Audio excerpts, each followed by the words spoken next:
Hello, hello. My name is Simone Roche and welcome to today's Be Heard live event. And when I say live, I mean live. We are out here at UA92. It is an amazing place and we're so grateful for the University Academy based here in Trafford, Greater Manchester, for loaning not only their facilities but their fantastic students who are taking part in this brilliant event today. So the aim of UA92 is to make higher education accessible for all and to work in partnership with business to ensure that the students are fully equipped to make a difference in the career that they choose. So thank you in advance to those that you can't see behind the scenes for making this come to your screens today. So this bite-sized lunchtime session is all around our Be Heard campaign, which is about levelling up the media and events industry. So we created this campaign earlier this year, and for us it was all about creating people to sit on fantastic sofas like this. So everyone has got a story in them, everyone has got something that they are passionate about, and we want to grow it through our searchable be-heard.io database. We've got the BBC, we've got Sky, we've got ITN News all using it for media, for media sort of representation, but equally event organisers, sort of establishments like here looking for speakers for events, they will go in search of it. So please do come out of your comfort zone. You've got something really important to say. And when we set this up, I was looking out to see who we wanted ambassadors to help us spread the word, and the first person I spoke to was today's guest, the most wonderful, kind, knowledgeable Marnie Millard, Dr. Marnie Millard OBE. Delighted to have you here today, our Be Heard ambassador, former group chief executive for Nichols, which was the home of Vimto, if I remember rightly, and now stepping into a new chapter, taking on non-exec roles for a host of organisations. She's got nothing else to do, to be honest. So welcome, Marnie. Thank you for joining us on this great couch here today in your home. Yes, this is my home for much of my time as chair of the board for UA92. I've been here since 2019 and it's an absolute privilege and pleasure to work with the students and keep charge of the board, and Mr Neville, keep him in check. He represents the class of 92 as one of our shareholders. So yeah, it's a wonderful campus. And I can't believe that the time's gone. It's only my second time here. The first time was when we were having the opening. It was an amazing brass band, I remember. That's right. It was absolutely fantastic. It was just brilliant. So without further ado, we've got half an hour to converse today, and we want people to take away sort of those bite-sized advice, because we've just said here, just only sort of as we were getting counted in today, you still get a bit nervous, yes, don't you? Yes, and I do. It's good nerves though, isn't it? It is. I think when you're speaking out loud as we are, and whether you're being interviewed or you're speaking to a group of students or business people, I do still get very nervous, because whatever you do with anybody, you really want to ensure that you're giving value and you're adding value. And I always sort of take the view, if one person goes away with just a little nugget, then that's a good an hour spent. But yes, I do still get nervous, despite loads of preparation, because I am always keen to make sure I've got proper preparation time. But even so, yes, still get nervous every time. And if you've got any questions, then please do drop them in the chat on YouTube or drop them on our social media. Please use the hashtag BeHeard as well. So where did the first speaking event, where did you get it and where was it? Yes, so actually my sort of media speaking event came following a visit with you and the Northern Power Women Tribe. We went to Media City, didn't we? Yeah, we did. And we were hosted by the BBC, and we sat on that infamous red couch. I remember it being very warm though, do you? Yes. You don't see that when threadbare, wasn't it? when you're watching Lou and Dan in the morning. I often say to Dan, my husband, that's really threadbare, that couch, but you don't see it. And I met the producer of Five Live, the Money Programme with Sean Farrington.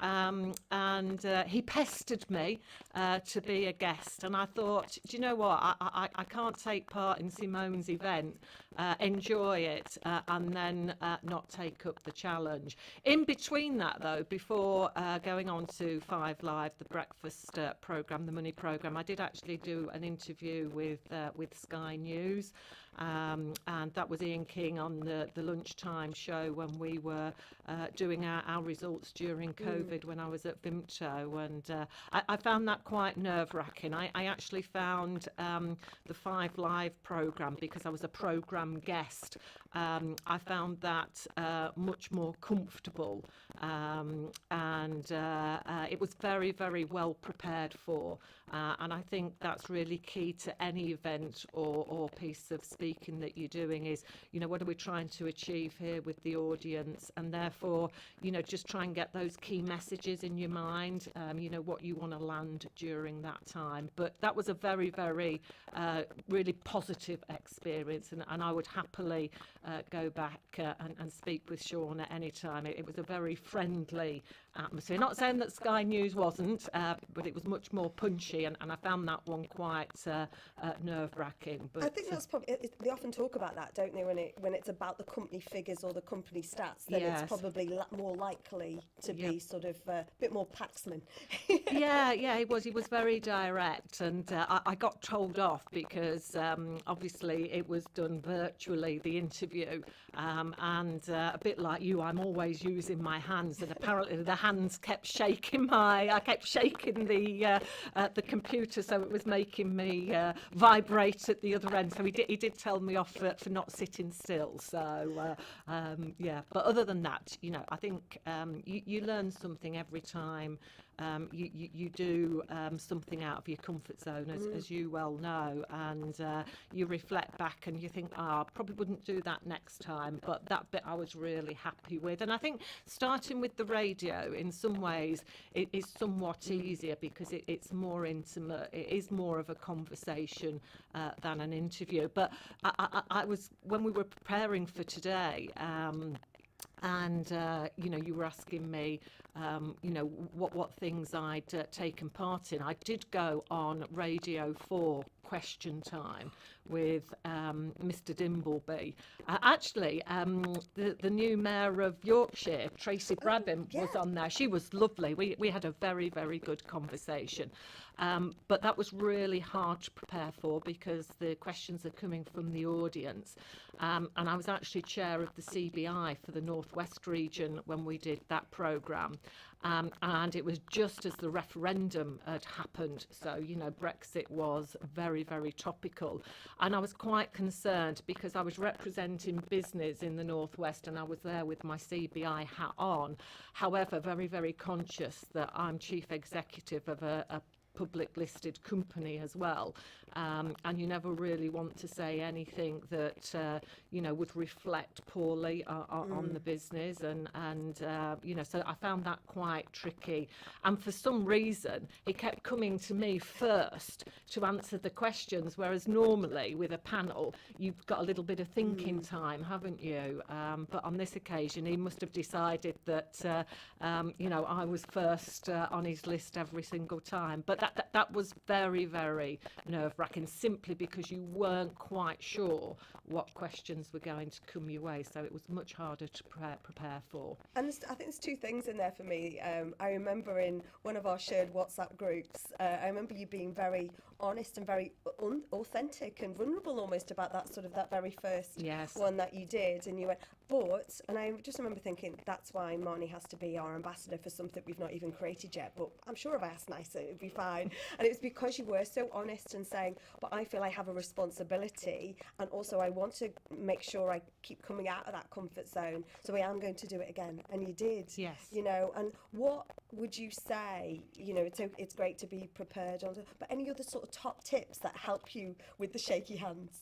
Yes, yeah. I mean, again, being prepared, and then really just trying to relax and be yourself.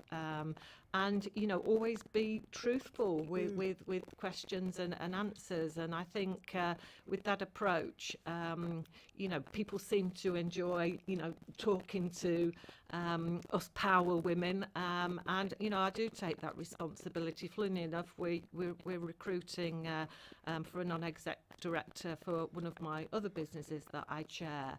And again, my network, I've reached out, and we've got some fabulous ladies that have come forward, and we're going to have a hard choice.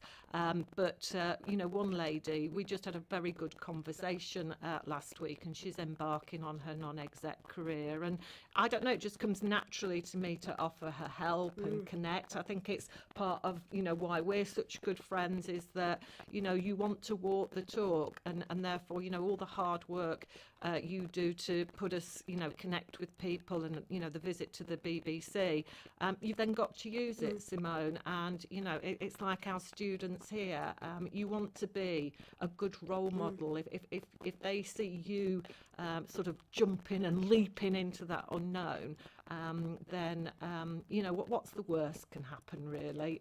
You probably say something a little bit silly, but you remember it, but nobody else does. You always remember the little bad thing that you think, I could have just done that better, whereas everybody else goes away and says that was really interesting to listen to. I remember one situation. I was asked to do a little lunchtime event, and I was talking to aspiring lawyers, and I was thinking, goodness me, these ladies, fast tracking in their careers, bright as buttons, and we were just chatting over lunch, and it was quite intimate, and it was quite tricky, really, because I think big events where there's lots of people speaking are more comforting, aren't they? And I came away thinking, I don't know whether I've hit the mark there with these ladies. I felt quite trivial when I was talking to them about my career and my experience. Anyway, one of these ladies reached out to me on LinkedIn, and it was a Monday we did the lunch, and she said, I went to work that beginning of that week, and there was a opportunity, a new role, and she didn't think she was capable of, she wasn't ready for it. She didn't have everything ticked in terms of the requirements of skills and experience. But after my lunch, she said, I thought Marnie would have gone for this, because I talked about how we really want to make sure that we're fully qualified to take a new opportunity, whereas actually, if you've got 80% of what's required, you can forge forward. And she went for it, and you know what, she got the job. And I thought, right, that conversation that spurred her on, because she said to me, I thought, what would Marnie do? And she said, Marnie would have gone for this, so I'm going to go for it. I feel like that's a t-shirt, isn't it? What would Marnie do? And we had these postcards made, sort of with it. I've been heard, because we did a campaign earlier this year, and we asked people to record like a 3-minute video, because actually it can be this extreme over here of question time, but it can also be being interviewed for a student podcast. Yes. Or it could be a very small round table, or it could be, so it's picking those spaces, isn't it? But I think one of the things that I was really adamant is on the other side was to put, I nominate someone, put someone forward. I think sometimes it's that sponsorship approach sometimes, isn't it, that you call it, where you go, actually, I think you've got to be generous sometimes and go, I've got this, but actually I can't do it. Yeah. I can't do it because either my diary's slammed or whatever. But I think sometimes it's being conscious about passing it on, which you do as well, don't you? I do. You know. Yeah, and I get a lot of pleasure when you see people become successful and probably take themselves into some space they've been, quietly afraid of. I've been part of your mentoring program, haven't I? And I've been, I don't even work with Joanne now. She's my friend. And, I got as much from mentoring Joanne. And I think, she's really helped me professionally in the D&I space as well. And, it's reciprocal. And she just texted me the other week and, said, is it time for a coffee and a catch-up? Absolutely. So, I think it starts about giving back. And I can see she has, it's not just through me, it's the gentle conversations. I'm that sounding board. that she can say anything to, and you know, probably discuss what's worrying her. And she, you know, professionally, she has definitely grown enormously, and you know, a really great person. And as I say, she's, you know, a friend now, not just somebody I've been mentoring and met through your organisation. But I think there's that power, isn't there, of using that, you know, your voice and your power. Why is it so important that whether it's a TV programme or a news programme or radio or a meeting for that matter, why is it so important to have a different range of voices? Yeah, I mean, I think it's the same with any sort of organisation. If I think about, you know, the boards that I chair, you know, having different voices means you have different minds, you have different beliefs, and, you know, that encourages diversity as a result. It's not just about gender or culturally where you come from. You know, it's how you think, and therefore you can get a really diverse set of individuals that might look quite similar, but actually that thinking and those voices are very different. And I think there's a richness in that, and I think you'd hope then the audience will identify with one of those voices accordingly, and as I say, you know, go away thinking, well, you know, Marnie didn't go to university, but here she is chairing UA 92 and, you know, having a large level of responsibility for all these great students. And, you know, particularly through the 2 years that we've just had, you know, student life has not been easy for them. But, you know, every time I come on campus, there's big smiles and everybody wants to tell me how they're getting on. So even though I didn't go to university, I did want to be a teacher when I was growing up. That was my ambition. My teachers were my role models. And when I think back and reflect now, Simone, my little world was so small when I was growing up. They were my only role models. So I think, you know, as we speak out and share good experiences, challenging experiences, it just makes everything real, isn't it? Because, you know, we're all just folk underneath everything. But it's amazing what you can set your mind to, what you can learn about, what you can read about, if you choose to do it. And I think, therefore, that richness of voice and different voice is so, so important. 100%. And I've got some questions coming through. And don't forget, if you've got any questions, please tag us on social media or drop it into the YouTube chat. And don't forget to use the hashtag Be Heard. So BWD Limited, what would you say to a young person wanting to raise their profile on LinkedIn? Because like I say, this is from whether this be the media, whether this be sort of speaking in a meeting, it's all about starting somewhere, isn't there? So how do we make that start for that young person? Yeah, I mean, one of your students, one of our wonderful students here today. Yeah, I mean, I think LinkedIn is, you know, every platform has a purpose, and I think you need to have a look at LinkedIn and decide, you know, what your personality and what your profile's going to be and how you're going to use LinkedIn. I think the wonderful thing is, you know, there's some really good examples, isn't there, of how to have a good LinkedIn profile. And I think it's almost deciding probably what you're going to be famous for on that and what you're going to talk about. And remember, it is a professional social media platform. So, you know, everybody who's going to read it will read with interest, but it is your professional self that you're promoting. And I think that just needs to be top of mind, you know, when a young student or a young person is, you know, using that platform to communicate. It's that balance of having your Ibiza holiday snaps, isn't it? Yes. But there's a balance, isn't it, about, as well as about being yourself. Yes. But it's that line, isn't it? So I think anybody follow somebody like Dominic McGregor, you know, ex-Social Chain.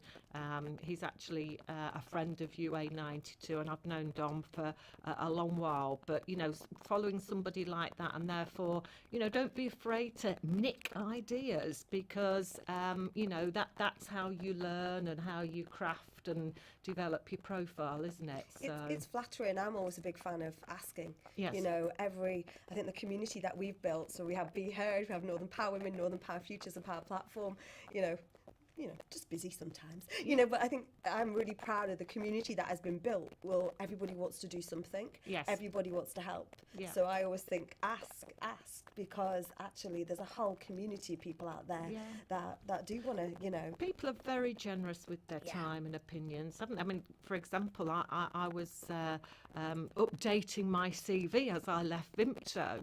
And of course, a CV for a non-exec portfolio career is quite different to your executive experience. So I had a bit of a stab at it, but then I've got some really trusted headhunter colleagues actually, and I just said, will you have a good, frank review of this and give me some direction? And that feedback was really helpful. So I don't think you're ever too experienced or too mature to not take on feedback and ask for the help, because 9 times out of 10, every time, we know it, don't we, when we ask for support within our community, that there's never a lack of support and help that comes forward, is it? 100%. We've got someone who saw me speak at one of the live test events recently, and he's Gary, and he just said, I want to help you find your voice. Yes. We had a conversation many years ago, love what you do, but what is it? Yes. Kind of thing, so I think it's really important, to have your true story or your true self,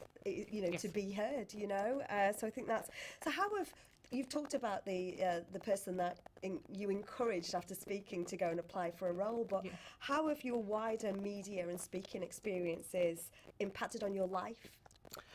It's made me very reflective, because you think about your life in a slightly different context when you're talking about your career, and you think more broadly about those different milestones. And I think for me, just coming back to the point that, I did want to be a teacher.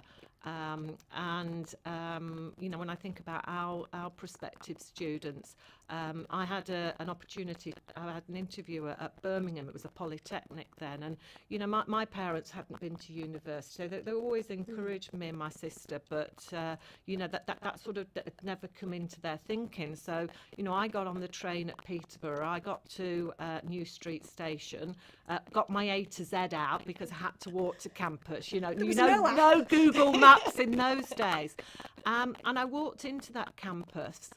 And I looked around, I thought, I don't belong here. I was completely intimidated.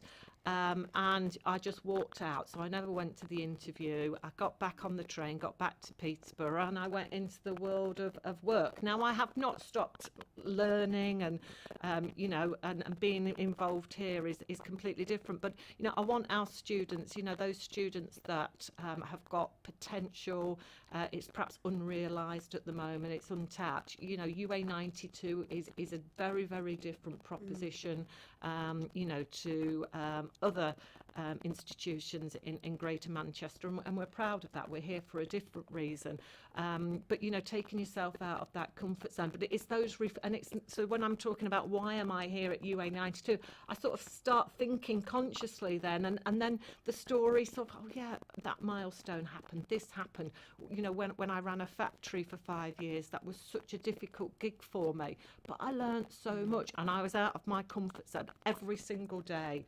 in that job. So it does make you really reflect about your life, and now I'm on a new chapter, and I always say to my children, I say the same to our students, having choices in life is a magnificent and a really special place to be, and I'm really lucky right here, right now. I've got a choice to sit on this couch with you and do different things every day of every week now, and I'm very, very lucky. And changing lives here, right? Well, I hope so. Yeah, the kids, they're not all kids. The students are doing that themselves. Younger than us, Marnie. They are. I can't tell you how inspiring it is to come on campus on a Monday morning at 9 o'clock, and the morning students are here. And they are raring to go, when we are on campus, obviously, in more normal times. But their dedication and the interviews they've done on me and how they set the open, just a fabulous bunch of young people. Well, we're excited because I'm going to do an interview after this, and then there's going to be an article that comes out of it from one of the journalism students. So really exciting, and the more that we've got that gift, haven't we, to sort of help profile. So we've got a couple of questions coming in. So this sort of relates, Joanne Feaster, how do you get exposure to media when just starting out of no previous contacts in that area? Yeah, well, I mean, I think joining something like the Northern Power movement, because, that community of women is just phenomenal. And, we come together normally, don't we, for the awards ceremony. And, I mean, how many people do you get at that now? Thousands, yeah. Yeah, so, that community, opens a lot of doors, doesn't it? I remember having a trip to the House of Lords with Baroness Ruth Hennig. She's in her mid-70s, a very, very active peer. And she just said something to me. I said, what would your advice, Ruth, be, to young people, or to me, for example, because you're younger than her, say yes more than you say no, and then go with it.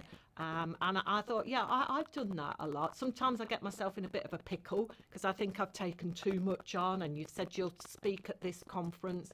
But, people want to hear people's stories, and I think therefore get yourself out on the business circuit when we're able to again. Networking, a lot of people will think, oh, do I really need to go to that evening do? Networking should be a really important part of your day job, because it is that connectivity that opens those doors and gives you those opportunities. I'm a big fan of saying yes and working out later. Yeah. Michelle Jones, is stepping outside your comfort zone crucial to growth? Is it the best way to learn? I think so, definitely. Well, I mean, 100%. I'm going to go quick fire through some of these because, I can't believe we're running out. Where did the 30 minutes go? Northern Power Futures, do either of you hear the voice that tells you can't do it, or if you're not good enough? How do you silence that voice?